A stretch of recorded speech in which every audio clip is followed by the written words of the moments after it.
how to take it into the bigger picture of what we're going into right now. As Omicron is being introduced and you hear people talking about it, Lara, what's your take on where we are and where we're going?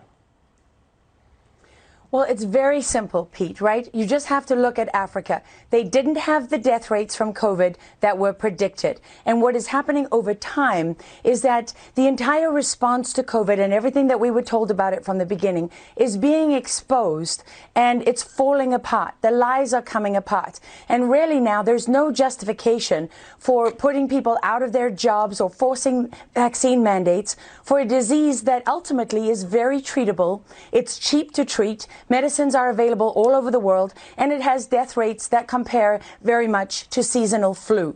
And so in that moment, what you see on Dr. Fauci, this is what people say to me, that he doesn't represent science to them. He represents Josef Mengele, Dr. Josef Mengele, the Nazi doctor who did experiments on Jews during the Second World War and in the concentration camps. And I am talking about people all across the world are saying this, because the response from COVID, what it has done to countries everywhere, what it has done to civil liberties, the suicide rates, the poverty, it has obliterated economies.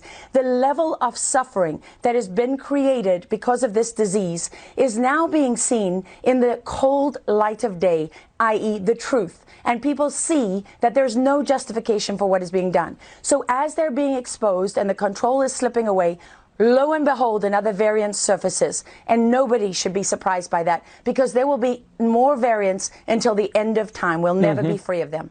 Well, you know, Will, Joe Biden previously said no mandates, then there were mandates. Today he said we're not going to lock down when asked about it.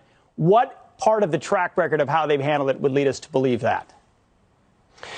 Well, none of the track record, including the panic and fear porn over the weekend, Pete. Lara said that the COVID lies are being exposed. They're also attempting to be exploited. It's the same movie, the same franchise. This is Vin Diesel in Fast and Furious 9.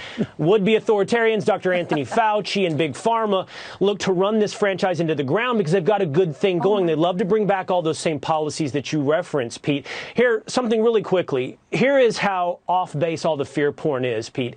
It's as likely, and you're right, you pointed it out in your great monologue, that we don't know much about Omicron. But it is as likely that Omicron is a good thing than something we should panic over. Respiratory viruses mutate. That's what they do. And they more often than not an ironclad law, but more often than not mutate into something more benign. And as you pointed out in South Africa, it sounds very benign, does Omicron. So if we all get Omicron and achieve natural immunity, it can be a good thing. If only they ever accounted for that. And Will, you worry me because I'm not an expert on the Fast and Furious line, but I think we're on to 11 or 12. People keep asking if I'm back, and I haven't really had an answer. But now, yeah, I'm thinking I'm back. If I said it, I meant it. Bite my tongue for no one.